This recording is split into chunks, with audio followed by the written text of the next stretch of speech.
Hi, my name is Brian Mayer, and I am the instructor of SOC 397A, the Poverty in Tucson Field Workshop. This is an advanced undergraduate course in the School of Sociology going back to 2015, where we first formed a partnership with the City of Tucson Mayor's Office to better understand the causes and consequences of poverty in Tucson. I'm not sure if you're aware, but the city of Tucson has one of the highest poverty rates of cities of its size, about 500,000 people. About 25%, 1 in 4 households in the city of Tucson live below the federal poverty threshold. And that includes 1 out of 3 kids grow up poor. And if you're anything like me, that's a problem. And that is something that we want to try and address and help improve those people's lives. In SOC 397A, we work for a fall semester to carry out the Tucson Well-Being Survey.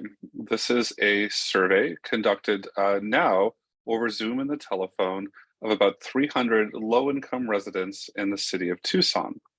Each year, we develop a survey based on questions that we've asked before. We've done this for about 7 years now, and we're really tracking what's going on in these households' lives.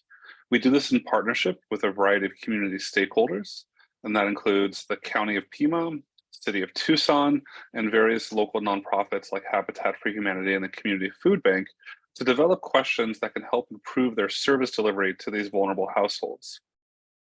Students in 397A train on how to carry out these surveys. We practice, we role play, we practice again, and then they have about 5 weeks to conduct 10 interviews over Zoom, over the phone, and we collect all of those data and we conduct analyses to help these stakeholders better understand what's going on in Tucson.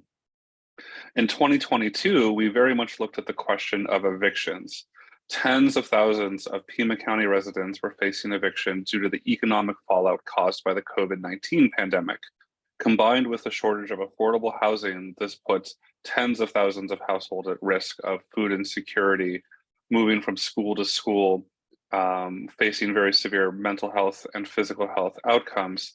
And so the data that we collect helps the government, as well as these community nonprofits, do better. At the end of the semester, we put on a community forum, which has been an amazing event attended by hundreds of local stakeholders, residents, government actors, so on and so forth. Students put on these poster displays and then they interact with all of these folks that are coming to hear what we've learned.